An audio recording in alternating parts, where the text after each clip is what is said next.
Yes, people, welcome back to Young Bucks. We're back. Got the boys as always. We'll just quickly touch on the global news. We just want to send our condolences. Rest in peace to the Queen. And yeah, we've got a king. We've got a king. They're gonna have to change the song. Wow. So yeah, but anyway. We've got to move into the football, so we're moving in. As you can see, we've got the panel back. We've got. You might recognise him, Ed to Glory. We've had him on before, talking Chelsea. Arjun, we'll go to you first, man. How you doing? Well, it's been an eventful 2 days. Let's just say I've recovered from yesterday's news just about, but yeah, doing well, thank you. Lovely, lovely. Ben, how we doing there? Tough times for us, mate.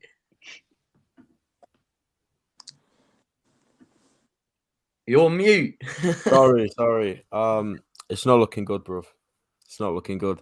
Now I've got to come on here and listen to Hamza. Look at him. Look at his face already, man. This guy. Oh my god. Look, you know what? Me and you just have to sit here today and just whatever Hamza says, we can't even say anything, bro. So whatever tangent he goes on, I'm scared. Look at him with his arms folded, bro. He's ready. The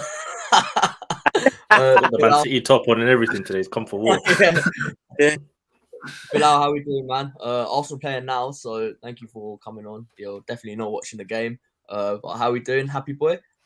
Yeah, I'm a happy guy, of course, in general. But of course, the news today of the Queen just coming out, we kind of knew this already that was happening. And also, breaking news that I've just seen on the Monarchy UK website, all sporting events, everything have actually been cancelled. So it seems to be confirmed that, there won't be any football this weekend.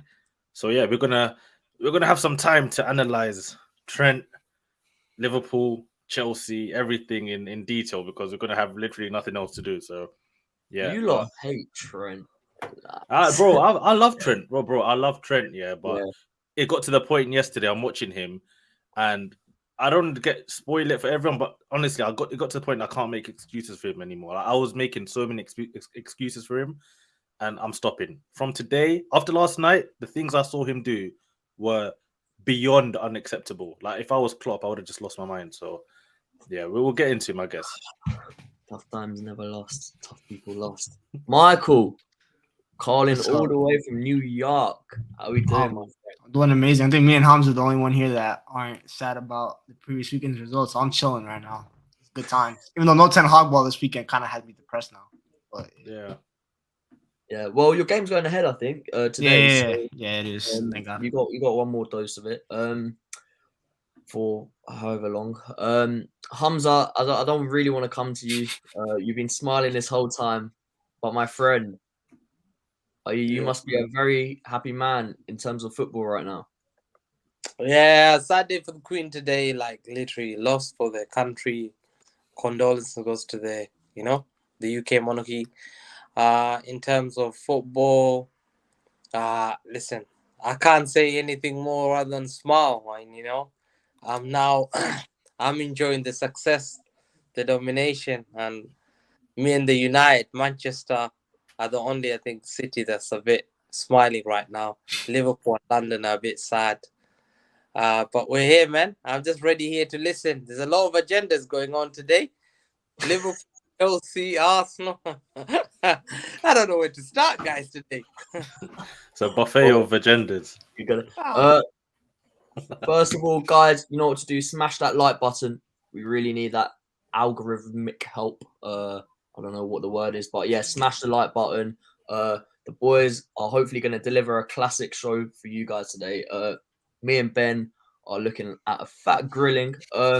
Addy's going to be here soon, so Arjun's here for like the first 20 as our Chelsea rep, and then he's got to shoot off, and then Addy's coming a bit later. But yeah, I did want to start on that because we have Arjun for a limited amount of time. Thoughts, my friend? Tommy Tuchel is gone. Tommy T sadly is gone. It feels weird to say. I can't believe he's not the Chelsea manager. Like I was shocked. I woke up, I was chilling, just been out for my birthday the day before. Woke up scrolling and you see absolute Chelsea on Twitter has tweeted Thomas Tuchel has been sacked. I was like, this is a joke. I don't believe this. There's trolls all around all the time. And I see this and I'm like, wow, Like the news floods. He's gone. It seemed pre-planned. Apparently, even if we beat Zagreb, he would have been sacked. But yeah, I guess that's the news now. Thomas T is gone, and Potter ball has just begun. Thoughts on the, because for me, like, he's the biggest. He's been the standout manager, I think, in the Prem this season, Potter. How it must feel weird, but do you feel it's the right decision for Chelsea? I feel, looking at the context and everything that's come out recently, I think it is the right decision. I can't lie. Like, I was 100% Tuchel in. Tuchel would be here today, and I'd rather have Tuchel. I can't lie, because he embodied what Chelsea meant. Like, you can tell he cared. That you can't teach that care. He wanted, like, he stuck for us with the sanctions, everything. Really got the best out of us. But like, I feel like they wanted Potter as their main man. The new owners. It seemed planned, and I can't really complain. He's the up and coming man at the moment. Looks like he's got a plan. He needs to prove himself on the biggest stage, and you need a chance to do that. So the fact we've got Potter in, I can't complain. But it's weird how it's all transpired. I can't lie. Yeah, no. Any of you other guys, if you want to chime in on Tuchel gone, thoughts on Potter, what do you think is going to happen to Chelsea? Just go for it. Yeah, you go on, Ben. Yeah, you go on. Sorry, I made a prediction. I started a thread, and my opinions and predictions that I think is going to happen this season. And my first one was that Tuchel doesn't see out the season, and I know a lot of people probably expected that as well, but there just seems something off, and I didn't particularly rate him, to be honest. I think the Champions League did wonders for him. I think that gave him a lot more time. And I know Chelsea fans probably disagree because they obviously watch more than me. They know more than me. But from the outside looking in, I didn't really see him get the best out of the players. They spent all that money. Didn't really see progression. But what I wanted to say is not so much about Tuchel, to be honest. I want to say about Potter. He's an unreal manager. He's an incredible manager. What he's done at Brighton is nothing short of a miracle. Like, you look at the players he worked with, relegation fodder, championship fodder, most of them. And that's no disrespect to them, you know. I know they've got a bit better recently with, you know, the funds they've had available from selling, etc. But yeah, I tweeted yesterday that they're nothing without him now. They'll struggle. I just put a bet on Brighton to get relegated yesterday. Yeah, I can see it, mate. I can see it. I think he's an absolute genius of a manager to get that team playing the way that he did is exceptional. And I always said I want to see this guy at one of the big six clubs. Unfortunately, it's Chelsea. Not a team I like too much. So again, he kind of becomes the enemy now. But I'm intrigued by this to see how he gets on, because obviously Chelsea they do have a good squad on paper. Let's not kid ourselves. I know they've not necessarily done well, but it's going to be a completely different way of playing for Chelsea. And I think Chelsea fans should definitely be excited, because he's just pure football, and that's his philosophy, just proper, pure football. And it's going to be a refreshing change for Chelsea fans, I'm sure, to see that. So obviously they'll be gutted about Tuchel going, second one to win the Champions League. But yeah, I think Potter's going to be a success for them. I really do. Mate, it's funny because the last two times we've had Arjun on, it's been before those cup finals, the Liverpool ones. And it's just so funny now from that sort of intense rivalry. It's now our two clubs are not in a good place, and you say we're not in a good place. Like, we're really not. It's very early. I agree. Things can change quick. In comparison, this is what I wanted to touch on. I think there's any two clubs right now in the top six that have that can recover from a start like that. You've got Chelsea, notoriously off that new manager bounce. They've won 2 Champions Leagues off it. Their squad is stacked, right? Make no mistake about it. Chelsea's squad is stacked. The quality in that squad is there. And someone like Graham Potter can really get the best out of it. Liverpool will touch on it, but they've been competing with Man City for titles for the last few years for a reason. There is still that sort of quality in the squad. It's just how will we see it? But we'll touch on that later. If anyone else wanted to chime in on Chelsea. Yeah, listen, I did a little video today on Graham Potter, obviously because we knew he was going to become the Chelsea manager. So I was looking at the stuff he's actually done at Brighton, And it is actually incredible. Just looking at the graphs and the charts, and you can see just the difference we see it with our eyes anyway, every single week. The football Brighton plays, one of the most aesthetically pleasing teams to watch in the Premier League in the first place. But when you look at it from what they had with Houghton and compare it to what they actually have now with Potter, one stat in particular, which was just kind of blew my mind. Well, not really. Houghton never wanted to press. He never wanted to, be aggressive. Of course, he's a reserve coach. Brighton just trying to really keep them up. But Potter, as soon as he entered Brighton, all of a sudden you see the counter-pressing stats just going up, up and up. And then you come to this season and the whole bar is red in terms of it just being full, with the counter-pressing literally seemingly nearly perfect at Brighton at this moment in time. So already the philosophy of Potter is going to be something that's going to energize the Chelsea players. And I just love his story as well, man. I love the fact that he's gone to uni, he's done his stuff there, the unconventional route into Sweden, 4th tier with Östersunds, into the Europa League, got that win at the Emirates Stadium against Arsenal, got the move to Swansea, Brighton, and now he's at Chelsea. So for me, in terms of a football story, I can't even... I know he's gone to Chelsea. I'm an Arsenal fan. I can't hate him. Honestly, I'd like to see him do well because I just love them kind of stories. It was the same with Maurizio Sarri as well. When he and his kind of story as well. So for me, Potter, it's a great appointment. But although it could be a great appointment, the one caveat is, and I keep thinking about it now, look at the delays now we're going to be having with the schedule. The schedule's already tight. Is Potter really going to be able to make a huge difference short term? Long term, I have no doubt that if you put the right team around him, the recruitment, everything, Chelsea in 12 months, 24 months, they will be fine. But short term, was it really worth sacking Tuchel? But it seems like it wasn't really about the football as well. The sacking. It seemed Todd Bowley, the culture clash, maybe Bowley wanting to bounce ideas off of Tuchel and Tuchel not really reciprocating that. He's not really, he's a German man. He's a serious guy. He's not feeling Bowley and his American culture coming in. There was a little report today saying that Bowley and this other investor went to Tuchel and said, we're trying to build a team to play in the 4-4-3 formation. That is like ridiculous. So you can see what's happening there. The Cristiano Ronaldo thing. Apparently Bowley were kept on asking Tuchel every 2 seconds, Ronaldo? And Tuchel like, no. Ronaldo? No. So already the relationship. So if it's like that, yeah. So honestly, if it's like that, and that's how Bowley is going to operate in terms of maybe wanting to force transfers here and there, maybe for commercial purposes, then things, even with Potter, won't go well.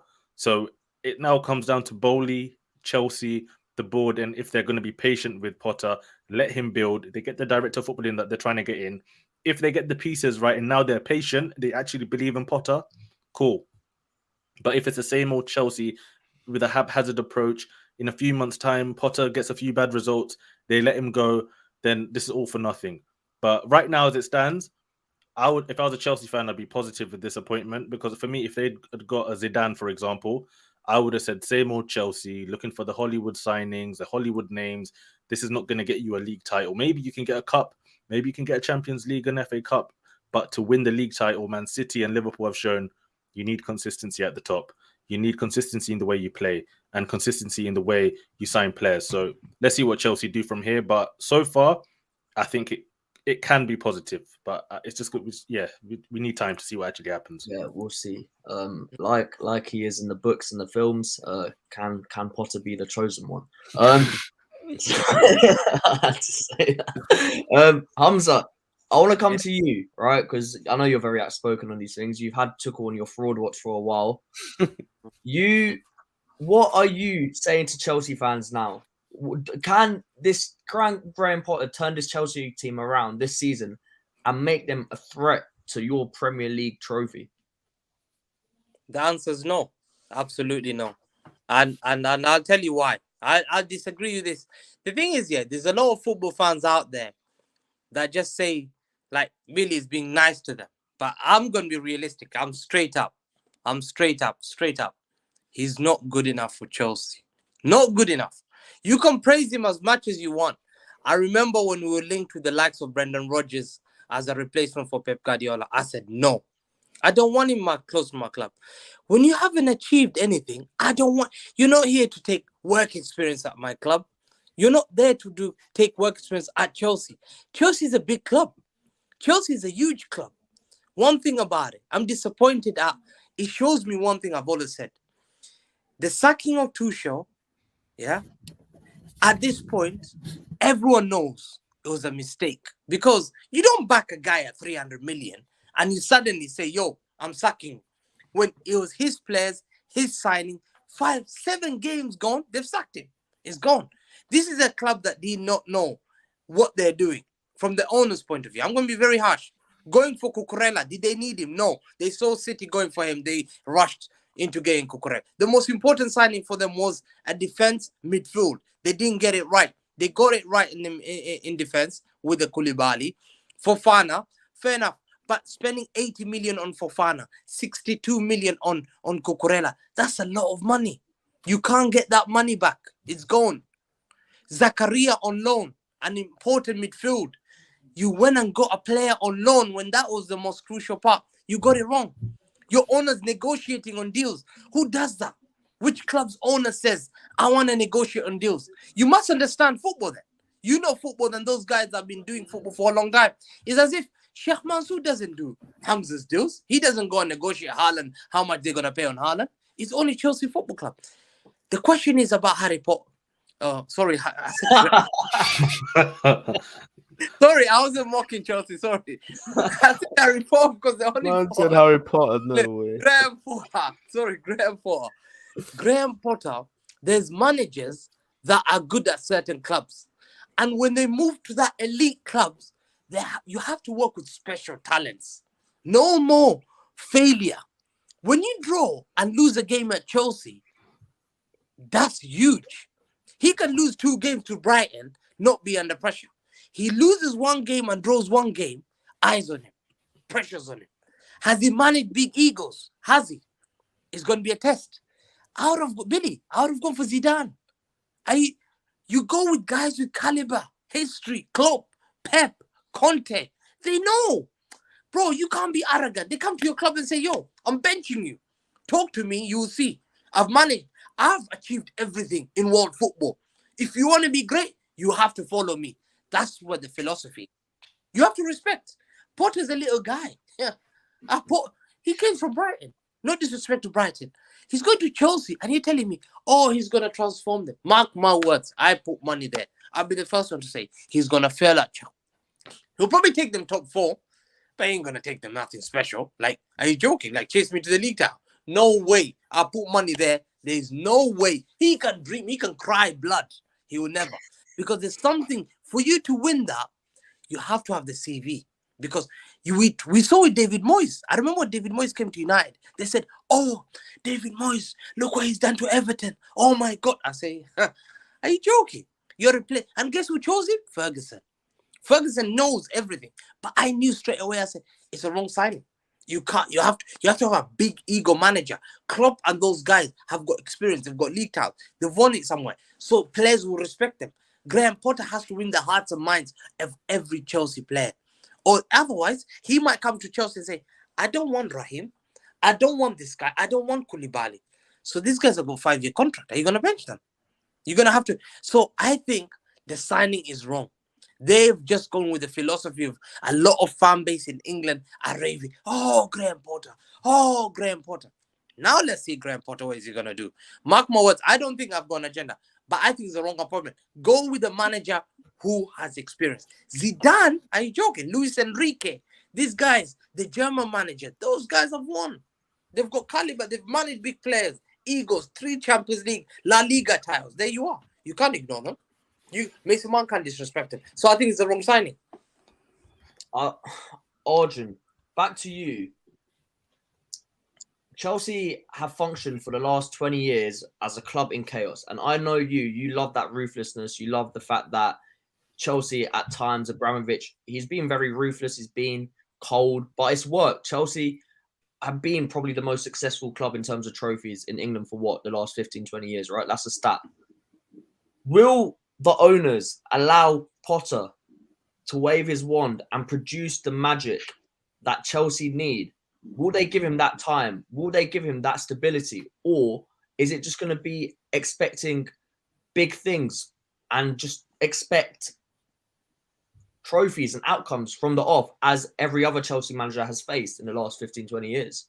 You're loving these little wizard references, aren't you? Honestly, but let me take you back. Let me go back to like Mourinho. Or wait, who do we have after Mourinho? Yeah, Mourinho. Mourinho left for whatever reason, 15, 16. You got Conte. Conte lost his marbles. It got to a point where the guy had to leave. So it's not like the hire and fire. You need to take context into this sometime. Conte leaves for that. Sorry, they were going to offer him another contract to stay for another year. He was meant to stay. Just wanted to go to Juventus, won his Serie A. Then Lampard didn't work out. Tuchel, I think the plan was there to stay. He had a lot to deal with. I reckon if we were with the old owners, he'd still be here now. Things would be a lot different. But I feel like Potter has clearly spoken to some. Look, they're not going to come in and just sack people every year. It's not a good look. It won't look good for them. They want to achieve something and make a mark. You say about this 300 million spend as well. I don't think it's that deep because other than who, I'd say Aubameyang, really, all of these players can play in different systems. They're all transitionable under different managers as well. They work in the back three or back four, which Potter can play. And I feel like, yeah, Potter needs something to prove, but when do you go and prove that? What's the kind of, this is the next step up, maybe in Newcastle. But I think he's got the right football. Apparently he's got a master's in like emotional psychology or something. So you can deal with big personalities, big egos. And even then, I don't even think there's that many egos left at Chelsea. We've got rid of a lot this summer. I'd say Ziyech, Pulisic seems to have one for some odd reason. And yeah, that seems it really. But I feel like it's promising going forward. I feel like he's got a bit of time now. Obviously, there's no football this weekend. He'll have a week. He'll get in coaching. But he's playing with better quality football. He's coaching better quality football players now. He's going to have better results straight away because his methods will be easier to understand. That's just how things work. So I don't think it will be the hire and fire thing that Chelsea have had. I genuinely think he'll be here for a while. I thought that was too cool, but obviously things that happened this year, I don't think you could ever predict. But yeah, I can see Potter being here for a very long time. I can't lie. It's strange because like you buy all these players, you think you give Tuchel time to mold these players in the way he wants. You didn't get the time. Aubameyang's thinking, that's a bit week, right? To a guy who loves how I play, loves my personality, whatever. We get Aubameyang played all right on Tuesday. And now he's got to deal with Graham Potter, who he doesn't know what he's going to be like. He could be another Arteta. He might want to run him out of the club again. Bro has going to be that guy. Bro has going to be that guy now. I can see Aubameyang being just as well. But do you not think as well that like these guys, it's a business. These guys are going to just want to play football and do their results. Do you really think they care who's really managing to an extent? If they're getting good coaching, they're getting to play football. We're playing every 3 days. They're all going to play a lot of football. But yeah, I think things with Tuchel got a bit sour. So, Bilal, you might know a bit more about Aubameyang, like in terms of like how he is as a person. But do you think he's a player that needs a coach that he knows loves him, or do you think he can show that maturity and sort of suck it up and be like, okay, I'm going to buy into this new guy's philosophy? To be honest, personality-wise, I know Arteta had a problem with Aubameyang. I don't think there's much of a personality issue with Aubameyang. The issue with Aubameyang is that he has declined massively from the player he was 2-3 years ago. And I think of the example of Neil Maupay at Brighton. He's somebody who works hard most of the time. He presses from the front. He's annoying to play against. Yet this guy couldn't work, under Potter. And I think if someone like Maupay, I know is nowhere near the quality of Aubameyang in terms of a striker in the career obviously they've had. If he couldn't work, I don't see how Aubameyang is going to be the guy that Potter is going to want. I thought under Tuchel, there might have been a chance where Aubameyang could, play more to his strengths maybe and be the guy in the box who finishes things off and gets the goals that way. But I think with the Potter system, the way he wants everyone to play, the possession he wants to hold, how progressive he wants to be, I just don't see Aubameyang being that guy for him now. And that makes kind of the signing, the money as well spent on him, doesn't really make a lot of sense now. I think that's a big blunder, by Chelsea Football Club. But luckily for them, they've got Broha, who's got qualities there that you can work with and mold, and then you can build off that. But the Aubameyang thing, for me, personality-wise, I don't actually think is an issue in that sense. I think a lot of the things Arteta had problems with him. Yes, he came in late, but if he was scoring goals, I'm telling you now, Like I don't think there would have been a problem. I think the He's a issue scapegoat in a was way. the issue was he wasn't scoring goals, and then you come with a bit of lateness and have a bit of beef with the manager. Arteta took it to a point, maybe it was too far, but at the end of the day, he got him out of the club. He wanted to show he was a boss, so it was a different situation. But yeah, I just don't see him working under Potter that well. I think But I Potter might will be be quite wrong. You never know. hands-on. I think he will be quite hands-on the way he deals with the players as well. He's going to want to put an impression on. I can see it working. I think he'll jump at the opportunity. He'll try and make the most of it. I can seriously see this working. I think it's a good move for Chelsea as well. And then just looking at the wider thing with English football, it's good to see a promising up-and-coming English manager getting a big job for the top four clubs as well. So it's good to see how that will work out from that perspective. He is probably the... Yeah, go on. I was just gonna say something very important, and I think you know, when people say about this, I've always said this because I've seen football from a long time ago. Like, let's say, I've said people talk about, oh, look what Pep did. Oh, Pep come from Barcelona B. There's something when Pep grew up in Barcelona B. There was a guy called Johan Cruyff who was setting that project up, and that took years. And when they got rid of Rijkaard, is Johan Cruyff made that choice because Pep was playing that football. So I've always said, for you to be a great manager, two things have to happen. Either you have to be probably a legend. Pep, the thing that helped him a lot was he was a legend at Barca. That's his club. He had a lot of key players that came from his La Masia youth squad. Busquets, Pedro. The likes of, he had the Barcelona boys were Xavi, Iniesta, Puyol, Piqué were there. He had the core guys that he knew that would back him. Messi. Bro, he had 7 guys. He could get rid of Ronaldinho and Eto'o. There was not going to be a problem. The guys who were going to back him are from Barcelona. These guys saw Pep Guardiola growing up there. I'm sorry. Graham Potter has no link. He has no link, sorry. He has no, I swear, I don't know why. I swear I'm not bantering. It's just Graham Potter. I'm used to Harry Potter. Graham Potter is not used to Chelsea. Like, he's not a legend at Chelsea.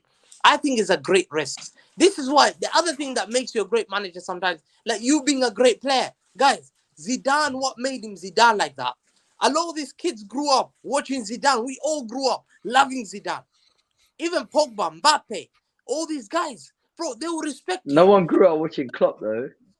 So no, Klopp was a great man. He's got philosophy of football. He grew up. Yeah, but he wasn't a player in that sense as well. I think. But he had to build his name at Dortmund. And that is the reason why he became successful. Because people look at your CV, I can respect this. That this guy's, he can take me to the greats. But think about it. If you're a player, be honest, yeah. Aubameyang, great players like Kai Havertz. You've worked with these great managers. Kai Havertz is what? Wait, Kai Havertz is what? Kai Havertz and all that. Great player. No, that's not a great player. Now there's no big ego. Thiago Silva is the only player that can't chat to Potter in that lock. Like that can chat to Potter in the locker room. Anyone else, no chance. What about Sterling? Yeah. N'Golo Kante, but he's too nice. He's a nice guy. That guy's too nice. Kante's gonna come in with a smile and just do his business like he always does. This guy, Thiago Silva, Koulibaly, Kovacic came from Real Madrid. Man, this guy was managing Neil Maupay. He was managing Welbeck. Are you joking? But Listen, you got to start somewhere, man. Listen, you can say same about Ten Hag, and you now can say same about Ten Hag. You can say same about Ten Hag. I'll tell you why, Billy, you be a hypocrite. Arsenal fans were linking Eddie Howe to be the next manager for Arsenal before. Do you remember? Wenger's replacement was supposed to be Eddie Howe. Would you have taken him now? No, I don't know what guys were doing that. There was always some weirdos that were saying Ryan Fraser. These guys. He was amazing for Bournemouth. Those are dark times, man. That was a different era. Yeah, but Eddie Howe, I've always thought Eddie Howe was a bit shoddy. Nah. I was never trying to hit Eddie Howe. I wasn't even trying to hit Arteta, but it happened. But Arteta, like Arteta came in, he's doing. Yeah, I wasn't trying to hit Arteta, but it happened. So sometimes you just got to give somebody a chance and see where they go. I think Potter has shown at Brighton, philosophy-wise, the way they play football against the big teams. You have to, I think, even forget the football they play against the Leicesters like they did the other week. When they play the Arsenals, the Tottenhams, the Chelseas, you can see the way they play football. I think if he's getting that out of Brighton now, imagine what he could do with the budget and quality of Chelsea. So I think it's exciting, but as I said, you just have to give him time and see how it works out. Zidane, go on. I was just saying, Tuchel came in with this like reputation of like being an attacking coach. I think sometimes Chelsea's style of play was We spoke about this yesterday. We had this conversation yesterday. Chelsea's style of play was criticised sometimes for being negative, right? It was negative to an extent. Look at It wasn't. I promise you, it wasn't. Chelsea still, but I agree. Chelsea did create chances, right? Like they didn't, like people were saying they look like 2004 Greece, right? They didn't look like that. Sorry, Michael, you're gonna catch a straight every Greece every day. Right? Chelsea, like the amount of chances Reece James, Chilwell got in that sort of period last season, like there was. It's just in the big games against the likes of Liverpool, City, Arsenal. Maybe they didn't have that control. They conceded possession almost, and it's fine. But I think it was criticized. Chelsea did create enough. It helps being a big team. You create chances, but they did create enough. So I just think I know Graham Potter will come in with us. It will be interesting. I assume he will stick with the three at the back, which for Chelsea, luckily they know. But yeah, that's the thing. I feel like the formation's quite easy to get. Like it's quite similar to Brighton at the moment as well, and we've got the players as well. You think about the players as well. Like I'm talking, some of these players are 10 times the players that play for Brighton right now. That's how well we got them to overperform. Like I think he'll thrive with his methods, with better players can execute these methods. Because I've read a lot about him. I've actually added about 5 or 6 Potter videos to watch tonight on my watch later. But I've heard he's a tactical genius, so we'll see about that. I'm just worried about that midfield because he wants a lot of PNP in his midfield. Chelsea don't got no PNP. Definitely. Jorginho is not PNP. He's the antithesis of PNP. Kovacic. But you say that as well. You feel like what he did with McAllister, you can play 6, 8, or 10. Someone like a Loftus-Cheek, I'd say, is probably a better footballer than McAllister. He can do that. So with the right coaching and molding, you'll see some players come through. Yeah, so I think, right out the midfield, I'm happy with our defense. I'm happy with our attack. Right out the midfield a little bit. He's going to bring Caicedo. He's going to bring Caicedo to them. Yeah, 100%. Yeah, he's going to go. I reckon I know Liverpool fans. He's a pure hooper. He's a pure hooper, that guy. I reckon he'll go and take Sanchez, the keeper, and he'll take Caicedo. I think he'll take them two in January. Maybe Sanchez would be an immense signing. That guy keeps screaming his name. That guy is so good. Keeper. Whoever gets him, long day. But then you think as well how Potter's kind of worked. It's not just him as a coach. He's worked with recruitment people. He's good at spotting players with his team. So, again, that's what Bowley's looking for as well, because he wants that communication. He wants that director football. He wanted Michael Edwards from Liverpool. They want to go to a data-driven way now. So, I feel like it all fits in that Potter's done that before and he can do it at a better club. I think it all adds up. Stop making formations, please. By the way, Billy Gilmore, because I swear he went to Brighton to play on the Potter, and now I genuinely think they'll go buy him back for 10 million in January. I feel like, did you guys put a buyback clause? Tony Bloom's been asking for 100 million. I don't know if there's a buyback clause, but I feel like for most of the players we do sell now, I think nearly all of them have buybacks. Another one to watch as well. I think Gallagher will do well under Potter as well. I think he'll do well in his system. Yeah, it's a shout as well. But Gallagher sometimes technically doesn't look. That guy's just a bit of coaching, genuinely. Yeah, we can see he's improved players, and that's a good thing about Chelsea now. Getting Potter is what he's done at Brighton. A lot of players can play multiple positions, and a lot of Chelsea players don't even have a position. They're just there. So he's going to give them. They get shoehorned in a way. So exactly. He'll give them it's interesting to see how it works going forward. I mean, Trossard was playing wing back this season. He was in that front line, like. But you think about that as wing back as well. These, especially with real sport big teams, everyone sits parks the bus against us. You're not playing as a wing back. You're playing as like an interior most of the times, a number 10. Like you're always in their half. So yeah. We got to move on from Chelsea. I've delayed this long enough. Time to cook them. Yeah, you know what, guys? Michael, Hamza, I want to BILAL, cook first. I don't know if you got to go or. Yeah, I'm probably gonna dip off now. So yeah, it's good to speak to you guys, and thank you. Enjoy the weekend. Thanks for coming on, man. Big up, bro. Take care. All right, speak to you guys soon. Yeah, you know what? Right, you guys take it away because no problem. I've heard Liverpool fans. Right, I've heard Liverpool fans. I know what Liverpool fans think. I wanna see what the view is from you guys, the rival fans, because there's all sorts of chaos and a meltdown. Like, I guess so. We've won 2 games this season, right? If you don't count the Community Shield. So, what is the perspective from you? Michael, I first. think you should go first. Take it Yeah, away. first of all, I made a TikTok yesterday. It was actually, I love that TikTok. I mean, first of all, I want to talk about Jurgen Klopp and his persistence to play 37-year-old James Milner. Maybe he thinks that he sees Luka Modric play at 37 years old and he thinks James Milner can replicate it, but clearly not, because James Milner was playing volleyball yesterday with that handball in the penalty box. I don't understand what that guy brings to the football club. Trent Alexander-Arnold, everyone called him the generational right back, threat to Dani Alves' throne. He ain't no threat. Absolutely not. That guy, defensive anticipation and awareness is non-existent. Was Dani Alves known for his defensive anticipation and awareness? No, he was known. He had more than Trent though, because Trent was getting like it's not even actually, no, forget anticipation. It's just like the desire to defend a little bit. Like Trent was jogging back, and Vicha, who by the way, shout out Vicha, that guy's a pure hooper, the second best athlete to wear number 77 after Luka Doncic. That guy had Trent and then Joe Gomez. Joe Gomez, another guy. Joe Gomez, people were saying second best English center back or best English center back. He might not even be top 5 at this point. Because let me tell you something. If Harry Maguire put that performance up yesterday, and I don't even like that guy, Twitter would have broken. That app would have broken. Hall of shame. That was one of the worst performances I've ever seen in my life by that right hand side. And I don't know why he didn't start Matip. Matip is fit, so I don't understand why you're not starting Matip. And I don't know. I know Konate is obviously just when he comes back, it'll look a lot better because he is. Konate for me is the first choice next to Virgil. So yeah, and I mean not even talk about Virgil van Dijk, Virgil van Aura, because this guy's aura once again non-existent. Osimhen's a good striker. Let's be real, but like the way he was bullying him yesterday, and that another penalty conceded. Like I know Van Dijk has to do more this season because obviously Liverpool's midfield is again non-existent because you guys don't have any defensive cover, and that's why Trent's also getting exposed because he's used to having a right center mid that covers for him a lot of the times.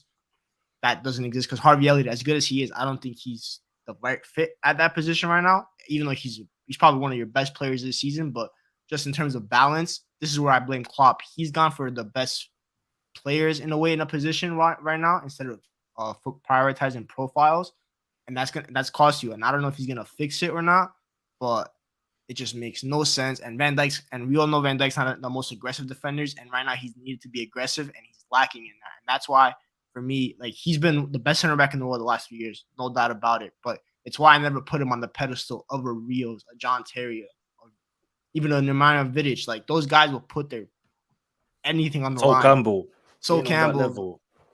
Like people were comparing to Maldini. Like they went over the top with Van Dijk, and I just like. Did Maldini ever jump into tackles and get his shots, do Van Dijk can't chat to Maldini. He can't even chat to Nesta. He can't chat to Nesta, let alone It's not all about who looks big and strongest and the most aggressive. Like the different styles. It's just like I don't think strikers anymore fear Van Dijk. Like you don't put the fear gun in the strikers anymore. In my opinion, I don't see any strikers fearing him. If they do, maybe Lautaro Martinez last year, but that's another story for another day about Lautaro Martinez. So I don't know with Liverpool. It's just for me. I'm not gonna say Klopp out. Like Klopp should be like fired or anything. Obviously, like he's a legend of football club, and they're gonna build a statue one day outside Anfield. But he needs to like wake up. Maybe he needs to read Pep Linder's book. Maybe there's something in there to have a solution. Wow, that first book, man. Maybe there's a good book, man. Ever since he released that book with Didi Haman is using that. He's blaming everything bad on Liverpool because of that book. Talking too much. And then Mohamed Salah, this guy has Aubameyang. Aubameyang-itis. Yeah, he has that because this guy, I don't know why he's trying to do touchline winger. Like you're not a touchline winger, bro. Get in the box and shoot. That's your job. That's what you're meant to do. This isn't his fault though. It's Klopp's too. It's Klopp's too. I don't know why he hasn't doing because I know he has to accommodate Nunez, but tell Nunez, yo, go do something else. Mohamed Salah has been the face of the franchise for the last 4 years. I don't know why you're trying to accommodate for Charles Darwin over here. Tell that guy to accommodate his game for Mohamed Salah. Luis Diaz is the only person that should deserve to wear that Liverpool jersey yesterday. He was amazing yesterday. He's the only one that showed any heart. The rest of them should have walked home from Naples, but yeah. And also shout out Napoli and Gisa. You guys should go sign him tomorrow, but. But before you guys jump in, let me just say a few things, right? And Liverpool look like a team that are just knackered. Yeah, there is no desire. And what Trent showed me yesterday, I have to talk about it because I know Gomez was terrible, but he looks like he's just so off the pace where I feel like this guy is just, he's not even, and I don't expect much from Gomez in the first place, but Trent, I expect everything. Yeah. And I expect some level of commitment. And there was one moment where Kavicha just literally just knocks the ball past him. He's not even running at full pelt, and Trent's just standing there, like looking at him. He's gone in behind. I don't understand what's happening with Trent, and it's not just him. it's the whole team just look like they haven't got it in them. And you know what's interesting? I know Liverpool fans, we talk to them a lot. Obviously, the call-in shows that we do here, we talk to them a lot, and they complain about FSG, the transfers, the squad not being replenished. And when you watch that game, they've got a point, because the two players on that pitch for me who looked like they actually had a bit of energy, a bit of fight, a bit of something about them was Luis Diaz, came in a few months ago, and Harvey Elliott. So these were the only two players. Harvey Elliott is a young kid coming back from injury. He's still fresh. He's not suffered like maybe the rest of the team has. And I just feel that that level of energy, I've never seen that before. It's so low from Liverpool. And when Liverpool's whole game is about being the most intense team, being the most energetic team, I don't see, if that performances keeps on happening, you're not going to win a game. You're going to struggle in most games, because Liverpool's game is based on being first to everything. If not first, you're right in behind. I think Robertson said it yesterday. If you mess up on the counter press, somebody's got to help you, but no one's helping. And the high line as well. So I don't know. Things have to change at Liverpool, but it's so worrying right now. Maybe the little break that's going to happen this weekend, it seems like. I think if I was Klopp, I'd tell the Liverpool players, go to sleep for 1 week, no training, just rest up. When you come back, full pelt, because they need something just to shake them up, man.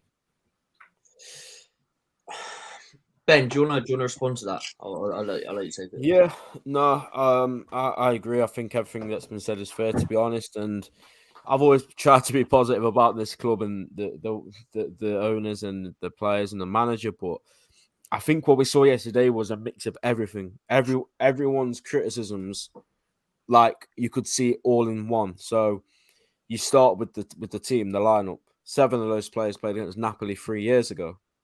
It might have even been 8. And if Jordan Henderson was fit, by the way, you bet your bottom dollar he would have been starting too. So that's the first thing. Like Bilal said, the guys that call in could talk about the investment. We lost to Napoli 3 years ago. We lost to Napoli when we won the Champions League. Then we had them in our group again. We lost again, and now we lost again this year. You can't keep the same team and expect the same result. Like, a different result, sorry. Like, you've got to change things. And okay, fine, the nice little signings like Luis Diaz, they've come in, and all of a sudden we're happy again, and we think, oh, maybe they're gonna kickstart and spend in the right ways, because that was a really good signing. Like, in my opinion, a steal of a price. Been our best player by a mile this season. I don't think it's been close.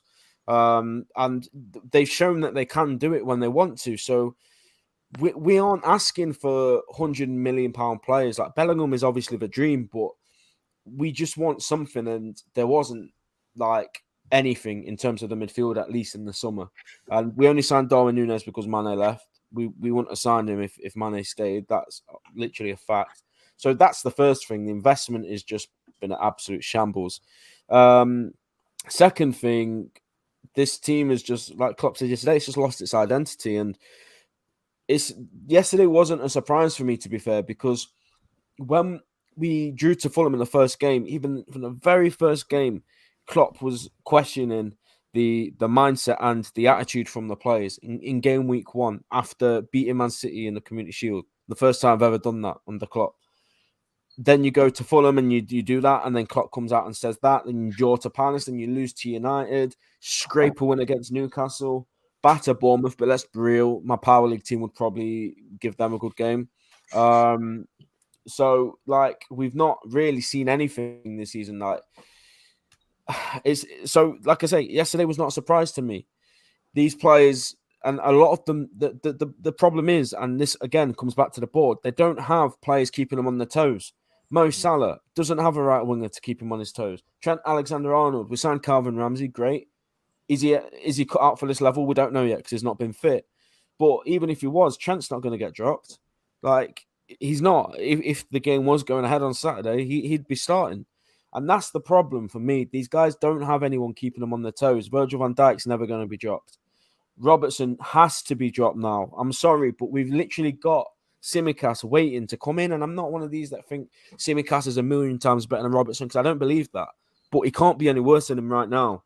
So again, if we did play on Saturday and Tsimikas wasn't playing, then I'd be questioning him again. And whoever said about Matip, I cannot begin to explain how angry I was that Joe Gomez started that game yesterday. Unless Matip could literally physically only play 45 minutes, then it's a disgraceful decision from the manager to not go with Joe Matip. The toughest Champions League game by an absolute mile in our group is Napoli away, and he's gone with Joe Gomez, who's been crap all season. He put in a half-decent shift against Everton, fair enough. But apart from that, he had a chance to come in and establish himself because obviously Khanage and Matip were injured. He's not done it. He's been very, very, very average at best. And yesterday was an absolute embarrassment, and he should be nothing more than a fourth-choice centre-back when everyone's available. So, like I said at the start, it was just a mix of everyone's problems coming into one yesterday. The board, the manager's decisions in the game or at the start of the game, the players just not resembling the Liverpool team that we've seen over the last 4 or 5 seasons. And I don't know where we go from here. How do you fix the situation? That's what I want to know, because I look at the team. I don't know. I don't know if it's a headache. It's a headache. I'm not sure. He should change formation, in my opinion. I think we should. If you look at this squad now and you look at the players you have, the most balanced, the best formations to get out. The 15 minutes where Firmino came on against Everton and we moved to a 4-2-3-1 was probably the most threatening we looked all season long. We created chance after chance, kept finding Firmino in the pocket. Perfect, right? Mm-hmm. My one gripe with Klopp is his stubbornness, right? Sometimes stubbornness can be a good thing, but it can also be a bad thing, right? 4-3-3, when you don't have the personnel to play 4-3-3, stick to one game plan, no matter who the opposition is. It's frustrating. I said it on Tuesday. I said it on Monday when I was previewing this game. Napoli's midfield is clear of ours right now at the moment. Yep. So you don't want to go into a midfield battle with them. How about you go 4-2-3-1, or you say to Trent, you say to Robertson, whoever's playing fullback, Van Dijk, bypass the midfield and try and hit them with a long diagonals, long balls. Don't try and compete with them in midfield. Every time we've gone to Napoli in the last 4 or 5 years, we've been outworked, outdone in midfield. You don't do it again. You try something different. And that's when we had a good midfield. So for me, we have to, we're not playing on a weekend now, I don't think. But the 4-2-3-1, when you look at the players, Thiago Fabinho as a pivot, I love that, right? They work perfectly together. When they're on the pitch, when they start, they don't lose.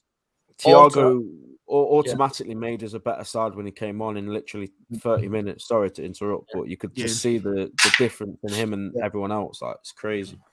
Even Arthur, he'll fit in with in a pivot. Someone like Firmino, Harvey Elliott will do better in that cam position where they have a bit more freedom. Harvey Elliott is a great creative player, someone who links up plays, not someone like Jordan Henderson who does Trent's running for him at times, right? He's someone that wants to get on the ball, and those positions he loves. Luis Diaz, Salah, Nunez, they'll benefit from having an extra sort of person closer to them. It just feels really disjointed. But yeah, the Salah one baffles me. You've got the most lethal player at the club, our top scorer for the last 5, 6, three golden boots, 2 players of the seasons, and you've got him playing on the touchline. Can I just say something about that Salah thing? For me, right, I was desperate for this guy to sign a contract because, like you say, he's one of the greatest, if not the greatest. Him or Suarez. Suarez is a superior player, but Salah gets the goals. And I wanted him to sign a contract at the time. But if I said this yesterday, and I don't want this to come out the wrong way, but if this was the plan going forward to go with a more creative player on the right that's going to do what you said and stay on the touchline, why didn't we just cash in and go for somebody that is natural at that role? You know what I mean? Because you can't transform Salah into that player. That's just not what he is. I'm sorry, he's not. I've always stuck up for him, and when people have compared him to other players, especially last season, that first 6 months or whatever, he was amazing. But he's not going to dribble past 3 players. He's not going to create those chances. And I know there are some stats going around. Oh, he has created these chances. Yeah, most of them came against Bournemouth in a 9-0 win. So spare me that. So my point is, if this was the way we were going to transition this team going forward, maybe we could have got 70 million because his contract was running out and gone for a more creative.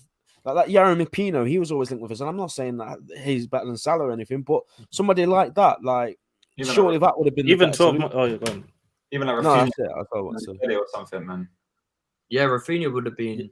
12 months ago, I thought that was going to happen. I thought Rafinha to Liverpool and Liverpool cash in on Salah, just like they did with Coutinho, with Suarez, with Torres, because Liverpool always seem to have that good succession plan. But with Salah, I don't know, maybe because it reminds me of the Ozil Sanchez situation at Arsenal, where you can't lose both of them in terms of Mane and Salah. You got to choose one to keep, and they chose Salah. And I don't know, yeah, it's when you have, again, it probably goes back to FSG and the board, and maybe being a bit stingy, maybe being a bit complacent. For me, it screams of complacency, to be honest. Even more less than being stingy, because they've shown that they can spend the money when it's there, when Klopp really wants a player. But I just feel like they've been really complacent, and this season is not the season to be complacent. I think now Chelsea, with what they've done already, they're going to start improving probably a lot quicker than Liverpool will at this rate. So yeah. I don't know. It's a tough one now for Liverpool, and with Trent, I don't know. Like he's got to either be dropped, even if you haven't got anyone there, or move him into a different position, because he's playing like a number 10 who doesn't want to track back at right back. Trent can't have this. Trent, when he gets into like form like this, he does have a bit of an attitude problem in that he doesn't commit as much, and you saw it. He wasn't as on it. He was maybe trying 60-70% yesterday. I still think, right, I agree, Trent's been shocking this season, but there was a period where he was shocking in 2021 season, and he got to kick up his arse, which was getting dropped in the England squad. Yeah. And then after that, he buckled up and was him, Thiago, Salah were the reason we got Carried top us. season. They carried us literally down that right hand side. It's another thing. I know we played Thiago off the left, but that right hand side of Thiago, Salah, Trent, I think Ben, you were talking about this. That's the best I've seen Trent play, arguably, in terms of like form. Like he was ripping teams apart. So he needs something to kick him up the arse, because at this point he's not going to the World Cup, so he better fix his game very quickly. There's a World Cup there, and Please don't take him to the World Cup. Let him have time off. Let him go on holiday and just get that. I don't care if he goes or not. Just like I want Trent to play well. But this is the thing. Like even when Trent was at the top of his game, he wasn't getting picked for England. So Southgate ain't gonna pick him now. Like it just doesn't fit the style. That's what it is. It's not even about his ability. He just don't He's fit. starting in the World Cup anyway, even if he goes. But that's what it is. There's Trippier, there's Reece James, there's Kyle Walker, Lamptey still. Kyle Walker, Kyle Walker, yeah. So it's long day for Trent at this point. I'll just say this before, I know Ad is raring to go about Reece James being clear, so I'll keep it quick. I think when Trent's doing the other thing, you can make some sort of excuses for his liabilities, but when he's not even doing that, when he's not even close to doing that, I've got a problem then, because he's not creating, he's not getting assists, and like you said, he just looks like he can't be asked, quite frankly. So that's when I have a problem. It is funny because I'd say up until the Napoli game, the criticism of Trent was what he was doing on the ball.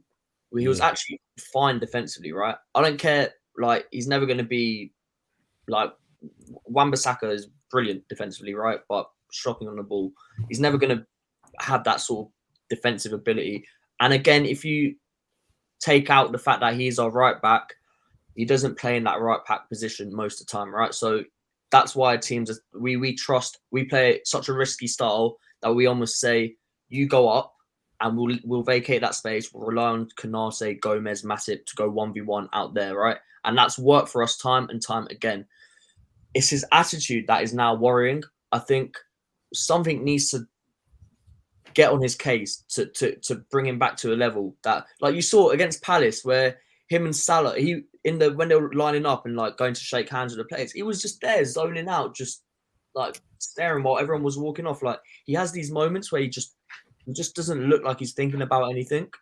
So it's mad. You know what I'd love for Trent? I'd love it. I know you guys are Liverpool fans and all of that. You don't want Trent to leave, but I'd love to see him go to like a Barcelona one day, go to Spain and work and just like play in that sort of environment where it's not like as crazy as Liverpool. You know what I mean? Because Liverpool, the pressure and the intensity you got to play at is mad. Maybe he needs a a change of scenery or something, or maybe I don't know, Liverpool have to change for him because he's such an important player. But at the end of the day, when you're showing this sort of attitude on the pitch and lethargicness and just unwillingness to defend, do anything, Embarrassing. I don't know, so unacceptable, man. Yeah, Adi, go take it away. No, man, you lot have been really echoing my thoughts. Like, it's just a joke. His form at the moment is embarrassing, man. That Napoli game yesterday, I was in disbelief while I was watching from you lot, man. Joe Gomez was just getting dispossessed left, right, and centre. Trent is literally standing still watching players score goals. He's getting blowed by, I don't even want to pronounce that Napoli left wing. I don't even want to pronounce his name in it, but he's a baller though, to be fair. Yeah, he looks good. He looks good. He was getting blown by, standing still. There was with 1-2 played with Van Giesa. He was literally just standing still at the edge of the box. And yeah, man, I've been sussing out Trent for a while, man. I think his defensive positioning and awareness isn't good enough. And I think this tracks back to earlier than this season. I've been clocking Trent being, I wouldn't say exposed. Obviously, the system doesn't help him, but I've been seeing him being got at for quite a while now, man. I've seen the likes of Lookman and McNeil having him up literally one-on-one constantly in games. Like, you're talking about low caliber Premier League wingers here. And yeah, man, I think the Trent hype just needs to relax a bit, man. Everyone's saying he's generational, best right back in the world. I don't see it, man. I don't see it. If you're the best right back in the world, your main priority has got to be defending, man. And yeah, for me, he's not a good enough defender, man. He's not a bad defender, but he's not good enough either, man. So yeah, for me, Reece James, man. Reece James is that guy, man. I've never seen Reece James being done up by a winger 1v1 the whole game, man. Never seen. Reece James always also played a back pass to against West Ham, headed it, and got beaten by Rodrigo at the near post. Onto the game. At the back post enough times. This is the thing about Trent. Trent always gets cooked. Yeah, Reece James and Kyle Walker, I've seen them make. No, I need evidence, James. I need evidence, bro. You need to bring me evidence. I don't see it. I mean, Kyle Walker did get cooked by St. Maximin for the game. Walker's finished, man. Like, not finished, but like physically, you can't put him in that convo anymore. He's not in a convo, but it's just James and extended at the top, man. They're chilling. If you want to respond, I don't know. Bring me evidence. I'll put you, man. You man can start watching Chelsea, yeah, and just watch James, bro. I've never seen the winger just get at him the whole game and beat him consistently. No Vinicius, no St. Maximin. He's playing wing back though. The wingers aren't going at him; they're going at the right centre back. No, man. Come on, right centre back at the Bernabeu, bro. Him and Vinicius went 1v1 like 7 times, and James was having Vinicius up, man. Can't lie, Reece James has been a bit non-existent the last few Arsenal-Chelsea games. You know, he's just been passive. Let me think. The last one, was he playing? Bro, but that was more Christensen, to be honest. Who was looking like a weakling. Scored against that first game against Murray and Holding, where Lukaku thought he came back and he's the saviour of Chelsea. No, that game don't count, man. That's not a real football match. Come on, bro. Of course it counts. Anyway, that's not a real football. No, sorry, you can't play against Murray and Rob Holding and say that's a real game. The first Real Madrid match, Vinicius was having up Christensen. So then when we went Bernabeu away from home, we put Loftus-Cheek right wing back, James right centre back, and James kept Vinicius quiet literally the whole game, 120 minutes, bro. Vinicius got 1 assist where James wasn't in his position because we got caught on the ball. But he had him up, man. James is that guy. The only thing that Trent is better at James at is passing, and none of you can tell me different, man. He just got passing above him. That's it. Reece James's deliveries recently have been good. Like that's what I'm saying. Even accuracy, the power, bro. It's been mad. That's what I'm saying. It's just passing. Even delivery is kind of close, bro. That's what I'm trying to say, bro. Like every other attribute James has above the minute. So that's what I've got to say. Right now, we can't argue with that, man. To my boy, bro. Michael, what are you saying, Dallo? All I'm saying, Dallo has been better than Trent this season. That's all I'm saying. I know Hamza knows James is better than Trent as well, man. Hamza, we've been waiting for you, right? Hamza, who would you have in your system? Be honest. No, I prefer Reece James, 100%. He's been linked with Man City. Reece James has been linked with Man City, you know. If you have 80% possession, you play a back 4. It's not going to happen, obviously, but he's been linked. Listen, I have one thing I'm happy about this. 2 things. You're just a hater. No, 3 things has to be mentioned here. 1, that era of Klopp and Pep.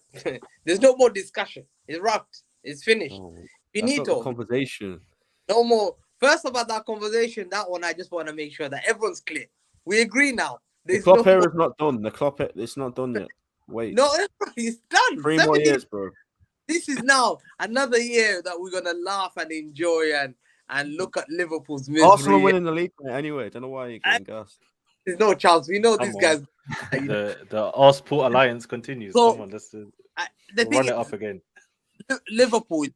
I predicted this. I said, listen, you got a great manager, but Klopp is a brilliant manager, but what will kill him is Arsene Wenger arrogance. The Arsene Wenger, I'll get you Yaya Sanogo, I'll make him world class.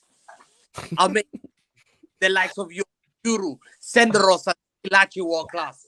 It doesn't work out anymore. Football, forget your desire about protecting your owners. He protects his owners so much. And at the end of the day, I said it will take him down this season. Players like Henderson are not special. There's so many Henderson in my area. You find them. And they're not special. There's just so many of them. Why are you loyal to those kind of players? Milner, right. Oxlade, Chamberlain. Do you think Pep Guardiola will accept players like that? Never. Is that Klopp's fault, though? No, but it has to be his fault. He can't. How? No, there's no more. It's his fault because he's the one that chooses. He wanted Tchouaméni. The board didn't want to pay the money, so he went to Madrid. There has to be plan B. When Man City didn't get Kane, we didn't complain. We got the league. We didn't get Kane, yeah? We don't use an excuse, we didn't. Pep said, I'll get you the league no matter what. When you lost Mane was a key, important player for you guys. Liverpool fans don't like that. Because to me, as a City fan, I was worried about Mane. Salah, yeah, he's a good player, excellent player, world class, yes. Watch back the game at Anfield last season, bro. But Mane was special as well. Whenever Salah was quiet, I was sweating about Mane. But now, Darwin Núñez, is that the replacement you're sending me? I'm not scared anymore. What happened when he played against you? See, that's what I'm saying. Players like that, they will perform one big game, two big games. But, you can see there's no consistency. Liverpool fans are already starting to attack the likes of Darwin Núñez. Yeah? Van Dijk, what's happened to him this year? What's happened to that great Baresi, one of the greatest defenders of all time? What is wrong with Van Dijk this season? There's no excuses anymore. No one's protecting. Everyone's seeing it. You're getting smoked 4 against Napoli. 4 against Napoli, guys. It should have been 5. That penalty missed. It should have been 5 or 6. It should have been a humiliation at Napoli. Van Dijk, that special defender, where has he gone? Why is he spending time on the floor with Mitrovic? The week after that, Anthony Gordon are cooking him. The week after that, Napoli's cooking him. Every week. And then he's that one of the greatest defender of all time. You cuss my Ruben Diaz and say, Ruben Diaz is a fraud. Let's bring the fraudery about it.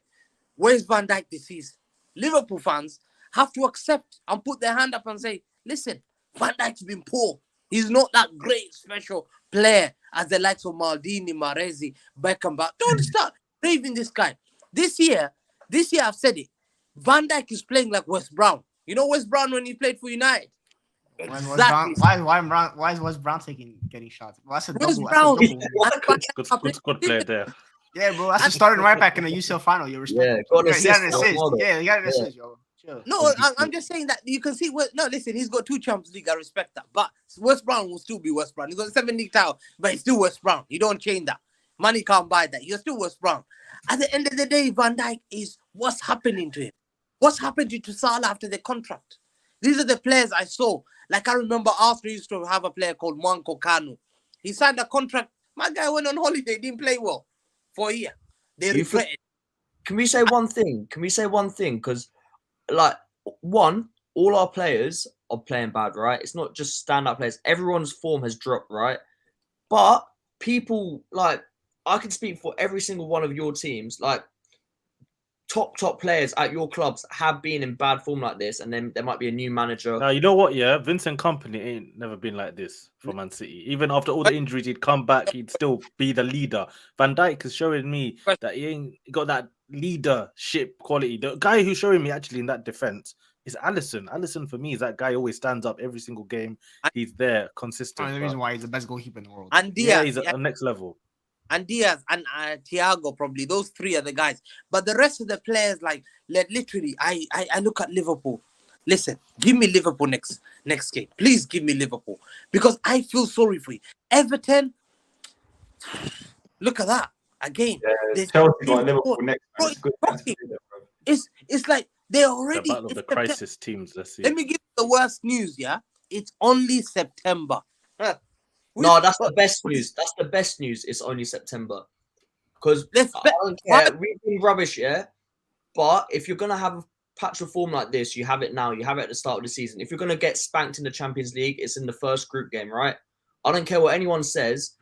We've been awful, right? And we might not turn it around, but there's more than enough possibility of us turning this around, right? So get your digs in, get whatever in. It might turn around. Let me have some hope. Let me try and... Are you worried about Napoli and Ajax? Because Ajax, again, the system of Ajax, man, it's amazing. Kudus versus Trent. Kudus versus Trent is looking. It's not looking good. It was only Napoli, but Napoli have been our bogey team for God knows how long. We haven't won there. I don't think we've ever won there in Europe. Like, we played, well, for the time I've been alive, we've never won away at Napoli. And I think it's been like, this was the fourth time in like the last 10, 11 years now. So that's mad, you know. Even Lacazette has won at Napoli with us. Yeah, man, like, it's just like things like just bogey teams. Napoli just always have the better of us, right? Yesterday was a statement, right? We might have needed that result.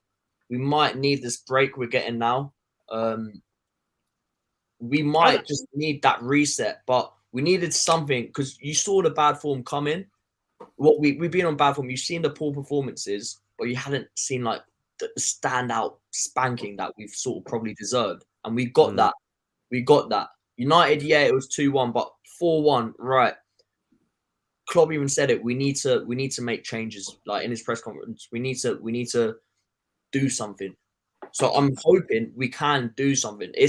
I don't care. It's September. It's too early to judge, right? Chelsea lost in 16-17, lost at home to Liverpool, then got spanked away at Arsenal. Everyone was like, Conte's not going to be here long. What? He cruised the league later, right? Things turn around off. That means we went on a 13-game winning streak, bro. Yeah, and Liverpool have done that how many times? We won 26 out of our first 27 Premier League games one season. So we know what it is to go on those streaks, right? I just think, yeah, fair enough, we're crap. There's no denying that. But there is the possibility that we can turn it around. Like everyone's saying, just whether Klopp can still motivate this same group of players to get. Yeah, I think what helps is the fact we have people who haven't played coming back into it now, and the team's gonna have a new identity. Thiago, Nunes should be getting a run in the team now. Jota, these types of guys, Matip, Khanage will be coming back. These sort of guys can give a new identity because the first few weeks playing Milner week in week out, that shouldn't be happening, right? We have had like the injuries, but still, I don't really want to see Milner starting so and so many games like this far into the season. When's right? Khanage back? After the international break. Soon? After international break. You could do a job at right back as well. If you play Van Dijk, Matip, Khanage, that's a thing. When's the international break? Yeah, but now Trent's the main creator, bro. Trent out of the team. I think we're supposed to play Chelsea. And Trent don't even want to run, man. He can't create. Can't do nothing right now. No, Ronaldo. I just saw this Liverpool tweet, man. Why are they turning off the replies? Hamza, don't be calling my boy Harry Potter, man. What's wrong with you? Nah, I hear, bro. It's time to become a Grand Potter hater. I hear it, man. I had to leave the hive. I had to leave the hive this week.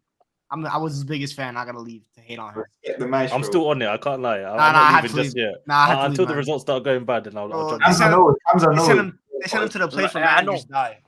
Hamza knows Graham Potter's good. He just doesn't like to admit it, man. No, I'm not. Listen, I'm telling you, you're gonna regret it. All this. I've heard the same stories. One of the City fans, they know me. As soon as they linked Brendan Rodgers to Man City, I remember last season, I said, no way. Listen, I will not take anyone with inexperience. Way better than Brendan Rodgers, though, man. Come on. You have to win something special. You can't say that, though. I can't lie. We can't say Graham Potter's better than Brendan Rodgers. He is, bro. Listen. No, he is by far. No. It's they're in a different strategy. Man, that's they're in especially different strategy. Potter is clear of Brendan Rodgers in every way possible. You can rate Potter. I rate Potter, but you can't say. Listen. Especially for teams like City and Chelsea who want to play a new style of football and stuff, he's way better than Rodgers for a new project. Way better. It's not even close, man. It's not even close. My guy, Brendan, man, stocks are. Brendan's another Moyes. Brendan's another Moyes. His cap is Leicester, West Ham, Everton, these kind of teams. That's his cap. Graham Potter, I think, might be able to take that next step, man. Potter has something unique about him. I'll give you that. He's that the whole Osterson's thing, the whole the fact he's English, but he's not really English. If that makes sense, he's had the unconventional. That's how I see him. English. He's open-minded. That's what it is. Yeah, he's done things that others haven't. He's an English non-Englishman. That's what he's basically. He's English non-Englishman. You think about your Sean Dykes, your Sam Allardyces, your Alan Kirbishleys, I don't know, Alan Pardew's, whoever, these sorts of guys, that Steve Bruce, negative football, whatever. This guy's progressive, attacking, new, fresh. I think he's I really like him, man. I think I wanted him. Like I've been saying it. Like if I ever wanted someone to replace Klopp, it'd be Graham Potter. I think he'd be special for us. I think he was not Brendan back. You don't want Brendan back, man. The 4-3-3, good football. Listen, when Leicester were at full flow, I can't lie. Leicester were playing some really good football on par with what Brighton are doing now. But I'll say Brendan's got a black mark next to his name. People don't. I think one thing I've learned from here, yeah. I've seen Liverpool fans bragging about this guy. I've seen Billy as an Arsenal fan bragging about this guy. I've seen a Chelsea fan brag. Thank God Man City will remain a great club and will continue winning, because we will refuse to employ managers with no good. If you haven't got good CV, you don't enter my club. You're not coming for work. I'm sorry. Go to Chelsea, go Liverpool. Who's after Pep then? Once you've made it in life, come to my club. Who's after Pep? Who do you want after Pep? Listen, we got people licking their lips, man. I'm hearing Zidane and Luis Enrique and German. Everyone's lining up. Everyone. Zidane. This one Pep leaves. One checkbook manager to another. Eh? I know Pep's staying for another. He's gonna sign a contract this end of the season after the World Cup. Yeah, and as soon as he signs a contract, Juventus, man. Listen, the vibes will be between Arteta, Graham Potter, and Klopp to compete for that second place. Good luck to you. You know what it is? Let's talk about Haaland. Bro, this Haaland game, he's so fake. I sense the fear, bro. I sense it. Your Haaland's different, man. Bro, we don't know who's taking over after, bro. My bald manager is going to be the next bald. It's great. And he's going to take over Pep for United. And we're going to be good, man. It's all good. You know what, yeah? This is the first Man United manager that I'm actually scared of, that I actually rate. Ten Hag is different gravy. Like, this is not... Yeah, talk on Ten Hag, man, Mike. Bro, I'm telling you, bro. Like what he said, I said on my TikTok yesterday. Remember when Ten Hag said eras are over? Eras will come to an end. Liverpool. Liverpool's already coming, bro. This guy's a prophet. He's speaking into existence. Man City, we can't say that yet because Erling Haaland wants to be the most fakest striker that we've ever seen in our life. So I gotta wait for this guy to go to Real Madrid before I pray on their downfall. But you know what? Their downfall will come one day. I promise you, it's gonna happen. Okay, man. Is it Glazers in now then? Yeah. No, they can still go. Nah, they can still go away. I don't care about. Nah, fuck the Glazers. I've not heard any talk about that thing for a long time. Not trending on Twitter anymore. A few wins. Just had to ask. You can't trend on Twitter right now because other people are trending on. But you know what? Nah, it's always Glazers out. It's Klopp out. That's trending right now, man. Yeah, that's what I'm saying. Against Arsenal, there was Glazers out protests throughout that whole game. So from the people I heard that. Listen, to be serious with you guys, innit? Like sacking Tuchel was crazy to me. I didn't understand it whatsoever, man. I thought it was just ridiculous stuff. When I read it in the morning, like I had to go back on the post. I realized I must be bugging out, bro. I didn't just read that, and then I went back and I swear I was like, "What's going on with my club?" Fam? But did you see that? Did you see that clip of him when he was like, that woman asked him, "Do you feel like you have to teach the board because they've not had a football club before?" And he was like, "Yeah, sometimes it does feel like that." Do you think that's why he got sacked for saying that? Listen, yeah, all the reports that came out said it wasn't even results-based, man. There was a disconnect between him and the board. Tuchel had a lot of pressure, man, but he deserved a lot more loyalty, man. I know these owners weren't here when we were going through the sanctions and everything, but that was a really tough and challenging time as a manager. He still got us to 2 cup finals last year, 2 penalty kicks. Just football's harsh, innit? It was 2 penalty kicks, which really changed his fate as a manager. Because I'm sure if he won those 2 trophies, he'd still be in a job right now. But yeah, because it would have just been a disgrace to sack him, and no one would have agreed. At least now there's some Chelsea fans that agree with the second, but the majority don't. But yeah, for me, it was a crazy decision, man. I couldn't believe it. We gave him so much money to spend, and we didn't even give him a chance to fix his mess. Like, it makes zero sense to me. And if anything, maybe we should have waited until the World Cup time, then looked at Hansi Flick or Enrique. Potter, the only good thing, Potter's a good manager, man. He's a good young manager, and he can maybe progress. But the thing is, we have to give him time. And Chelsea don't give time. That's where the problem is. We need to give him time to develop ideas and to talk on football and get the signings he wants and everything, man, and clean out the players that he doesn't want right now. So it's a bit of a mess, man, because we need to give him time. We need to give him patience and make sure we don't get carried away with this whole Potter's going to come and be an instant success. Like, he's not that type of manager, man. The managers that have come in and been instant success, they've all been pragmatic managers in our past, man. And Potter's far from a pragmatic manager, so we've got to give him time to make sure everything goes well. He reminds me of Sarri a bit with his ideas about football and being a little bit stubborn and stuff. So for me, Sarri, I loved Sarri. I never wanted Sarri to leave, but obviously when we had the transfer ban, we offered him a contract, he left, whatever. But yeah, for me, Potter's a little bit of a risk. The only good thing about it is that obviously he's young, he's positive, good manager. He's done well so far with Brighton. But another good thing is that he plays 5 at the back, so we're not going to have a problem with having to squeeze Chilwell and Kukurea into a back 4, squeeze Fofana, Thiago Silva and Koulibaly into a back 4. At least everyone knows their positions. We've been playing this formation for 2 years now. Everyone knows how the system runs. So at least it's going to be a little bit of an easier transition than going into a 4 at the back now. Maybe it was Zidane or something. But yeah, like you man was saying, and it is a bit of a risk, isn't it? We just got to give him time and understand that he's never had the pressure of the Champions League or working with all these big players before. So we need to see how it goes. I'm not overly confident about it, I'll be so honest. I know I came in with a little bit of hype and bants in it, but to be honest, I'm not so happy with the appointment in it, but I'm willing to give it a go and see how it goes because I rate him as a manager. I think if if Chelsea, just quickly, if Chelsea are going to give time to a manager, it's going to be Graham Potter. If they don't give time to him, they won't give time to anyone else. I think in the last 20 years, the only say 2 managers that you should have really that were maybe more project managers was Villas-Boas, come in young, fresh, needed time to build his ideas, and maybe Tuchel. Like I feel like Tuchel is someone that still, even though he gave you instant success, he's someone that you tend to give time to build his team. But look, it's the Chelsea way. But I actually think Potter might hit the ground running just because he knows the league. It's not the Chelsea way anymore. That's the thing. We've just given this guy a 5-year deal. The only reason we signed him is because we see him as the next face of our club. So all signs point to the direction of we're going to trust this guy and we're going to give him time because we wouldn't be throwing a 5-year deal around for no one.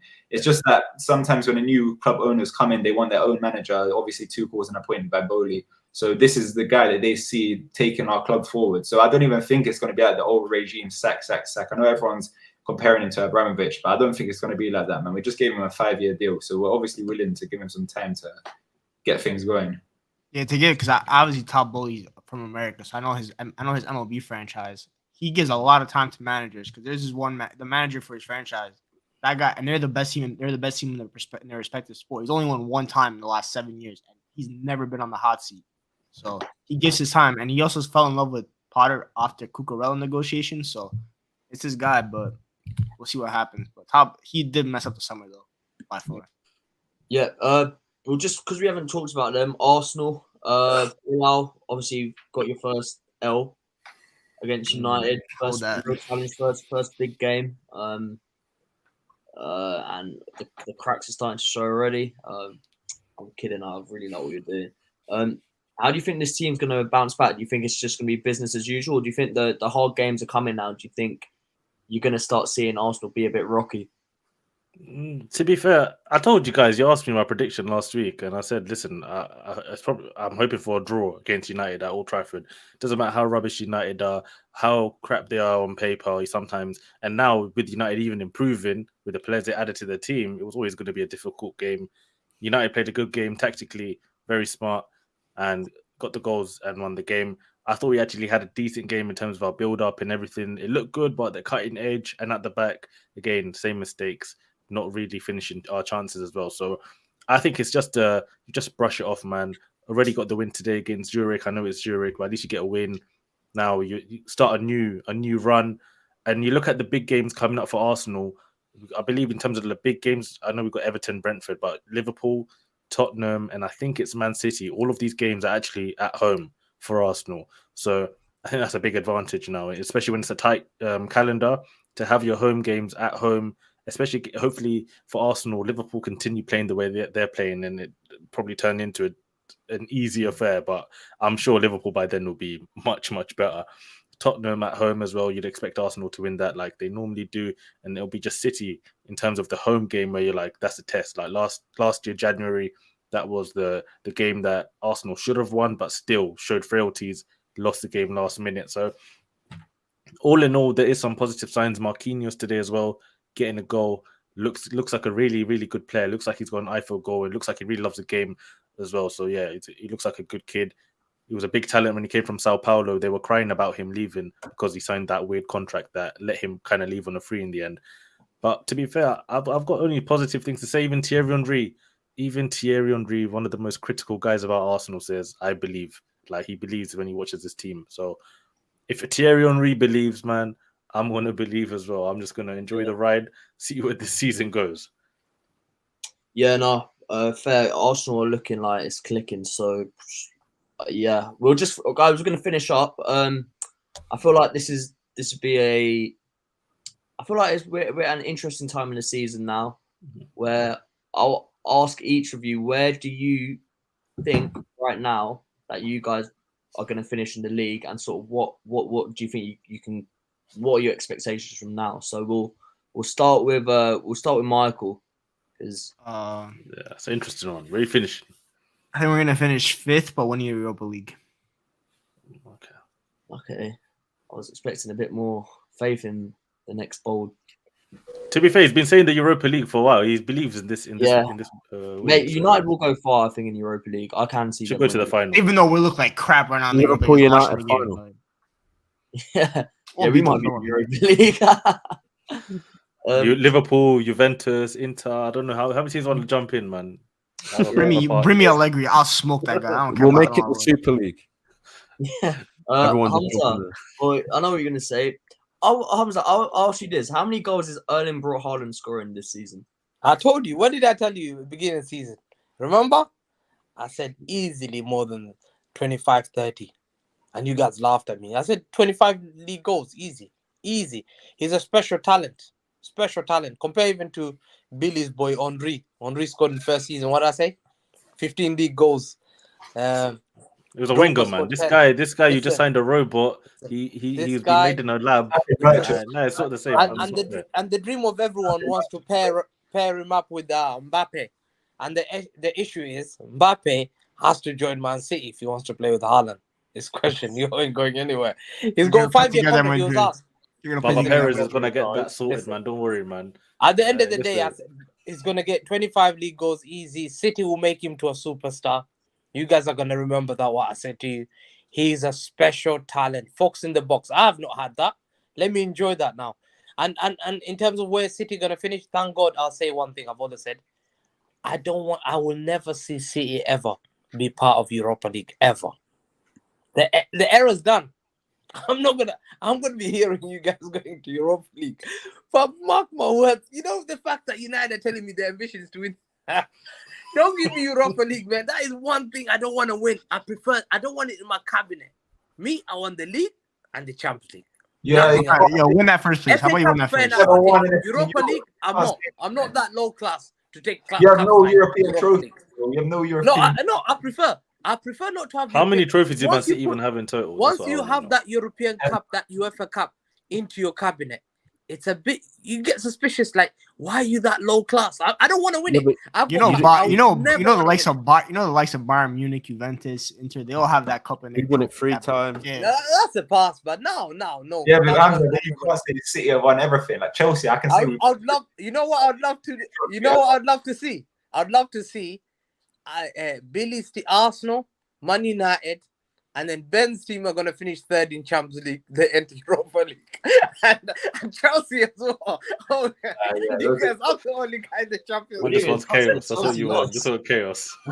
Chelsea are going to be finals, but Potter's got a plan, man. Come on. Yeah, Addy. What is Potter's plan? Is he is he winning the league, Champions League? What's he trying to win? Nah, listen, man. Potter, I'm going to give him the same thing with Tuchel, man. It's Chelsea, man. I got expectations, man. They're not that high right now, considering everything, but he's still got to put some sort of pressure and close that gap on Man City, man. So, I can't say. It's difficult to say. I think we'll definitely finish top 3, but it's difficult to say whether 2nd or 3rd, because I don't know how. Wait. Defo top 3. You're going to finish above Tottenham? Yes. above You guys Arsenal. aren't even better than above us. Arsenal. You're not even You better than might not us. finish Nah, above nah, United nah, at this nah, rate, nah, man. nah, nah. You're You not got better than us. Aubameyang and Bro, Sterling, nah. man. In attack, Chelsea are brother. not better than They're United. I don't stinky. care, bro. I ain't scared of no Kai Havertz. Listen, Arsenal just started against Zurich, Xhaka, and the Conga. Then you're going to start that same midfield on a weekend. Then you're going to start it next week in Europa League, and then you're going to start in the Prem again. You're dropping points. Party's coming back. Apparently, he's on training. So I heard the start of October he's back in it, but we'll see after international break. No, that's true. The Arsenal in that midfield it's light. So Party has to come back and Listen, he's disappeared. He's injured. You've got a tough set of fixtures coming up now. In your next 6-7 games, I think you've got City, you've got Spurs, I think you've got Liverpool, Leeds, you've got Brentford away. So let's see how you fare. Let's speak soon. No, this probably decides a lot of where the season's gonna actually end up because of the World Cup, because of the amount of games actually happening now. This month, October, we'll see where everyone lines up, and that's why Chelsea taking a bit of a risk, changing things right now. That's why it's a little bit of a risk. That's the only negative I have to say. Because long term, I think Potter's fine. I can't gas you man up, bro. After bottling top 4 last year, then crunch time, squeaky bum time, you and bottled it, and then you just signed Zinchenko and Jesus, and now you want me to say you're finishing second? No chance, bro. Fabio Vieira and who else? Marquinhos and Saliba's like a new signing, man. Marquinhos, Marquinhos is in. He's in now. He's gonna have to play games. Not making you man finish second, bro. Get out of here, bro. Marquinhos already better than Pulisic in them, man. Already. Bro, come on, he is not. He actually probably is, to be fair, but yeah. He's gonna play like 5 Premier League games, man. Anyway, listen, Chelsea. I'm still gonna give Liverpool respect in it and say they're gonna finish second. I'm still gonna give them a respect since what they've been doing all these years and these runs that they can go on in it. So I'll say third, and then it's difficult to make a Champions League prediction with Potter, man. You just God knows how far he's gonna get us. With Tuchel, you knew this guy was gonna get us far in the knockout rounds, far in every competition. Like we got to 5 cup finals in 2 seasons. Like I can't believe we sacked the guy, man. I'm still annoyed in it, but whatever. And I'll just say third and close the points gap on City and Liverpool. It was Arsenal. Yeah. Listen, for me, I'm just tossing up between Arsenal and Tottenham, who's going to finish second at this point. For me, it was Liverpool who had second on lock. But the way I'm watching Liverpool, I don't think you're going to change the situation that quickly. And it's got to the point where I'm thinking of Klopp's 7th season, well, that season at Dortmund, where he nearly got them relegated, then he had to walk. You know, he's shown in the past, I know it was one time, but it's shown that his teams can just collapse. And maybe Liverpool are entering that kind of phase. I don't know. For your sake, Omar and Ben, listen, I hope that's not the case. You know, I hope that's not the case. But for me, listen, I'll be conservative. I'll just say third place. I'll put Tottenham in second, give the pressure on them to finish top 2, because I think Tottenham are just doing their job. They got the quality up front. We saw Richarlison the other night as well. They don't even play good football, but what they got is that firepower. They got Antonio Conte. I've got Tottenham in second. I'll put Arsenal in third. And fourth, I don't know. Is it Chelsea? Is it United? Is it Liverpool? I don't know. But I think the 2 North London clubs, to be honest, this year will finish 2 and 3. I don't know which order though. All I'm gonna say is when it comes to crunch time, March, April, May, North London has a fine. Right, but honestly, with Arsenal's team last year, with Nketiah, the only striker, who expected Arsenal to actually do anything? Like, all I'm going to say is it's a bit of a miracle, even them being 5th. Now they've added some squad depth. In January window, I'm seeing my guy, what's his name, Mudryk. Mudryk already is doing the twerking sessions. Don't take away from me. Zinchenko's already tapped him up, man. It's too late. So yeah, in January as well, I think the signings again will be key to see how teams progress. Yeah, apparently Potter's going to get money in January as well, according to reports. What's this Bowley on, man? I don't know. It's not even his money, you know that. It's because it's a consortium, innit? Yeah. If Bowley's spending other people's peas, man. we got nearly, but yeah, we'll see. Saudis from Newcastle invested into us in a public fund as well. It's crazy, bro. Yeah, no, that Chelsea's actually different. It's just like Chelsea's like it's just been made just to like throw money at it. Yeah, but we'll see. I find it interesting. That's why Chelsea's like always interesting, because it's always chaotic in it. For me, right now, well, if Liverpool don't improve, I'm going to invest so much in this Mudryk guy. I'm going to be watching Shakhtar games when I can. I'm going to be getting, I don't know, everything, making comps, everything. I don't know. I just love the guy. But you're going to get his Arsenal top, innit? I really want his Shakhtar top. I think Shakhtar is such a cold team. Why do you want this guy so bad? I don't get it. I'm not even that gassed. Ronaldo! I've just watched a few things about him. He looks It good was though. offside, Michael. It was offside. Ronaldo's off. Shh, Offside. He's merchant, man. The old man. This is the why I old said he man. should be a sixth man. I hate this guy, bro. I'm not even seeing the game. How are United actually playing? We're playing terrible. Ronaldo needs to sit on the bench. I hate this guy. Yo, he needs to be the sixth man. Nah, he needs to be the sixth man. This guy needs to be Jamal Crawford. That's Rashford, why I said Martial. Tuchel saved Bowley from this. Yeah, man. exactly, bro. He Yo, did. what was Tuchel cooking, man? What was he actually cooking? But Bowley don't want to listen, man. Oli don't know. Oli probably didn't know what formation was. Oh, no, it's- That's Bro, a that's what I said. I said 4-4-3, bro. 4-4-3. What's a 4-4-3? Guy ain't helping me beat the Oh, Yank no, allegations, bro. he's a He's not revolutionary. helping. Oh, Bro, no, he's not helping, The bro. goalkeeper in the back line. Bro, he's pushing not everyone helping. up. He's a revolutionary. Watch. Respect my own. You man are scrapping around 10 million for midfielders and that, bro. Signing Arthur on loan on deadline day and that, man. Allow it, bro. Yeah, he's a. Respect Yeah, Todd. he needs Thiago Motta to come in playing his 2-7-2, which is the goalie, include the goalie, whatever. All that hype about Thiago Motta, what's he doing now? I want to see this guy's tactics come to fruition. He must be managing something. We'll wrap up. I'll just say Liverpool, we're getting top 4. Don't know where we're finishing. And we're winning the Champions League because the final's in Istanbul. And we're wrapping it up there. Enough said. I hope next week we'll have UCL footy again. Yeah. So we we'll should. have that to talk about. Liverpool Rangers. Damn, I don't want to talk too much. So Is it away from home or Anfield? No, It's we're at at Anfield. home. It's at Anfield. So Alright, yeah, cool. If it was away from home, a little different story. Rangers aren't that good anyway. nah. But guys, absolute pleasure. Chat as always. Smash the like button. Yeah, if you're watching it back, smash the like button, please. It helps so much. Subscribe to the channel. Shout out to the boys. And yeah, peace. Have a good one.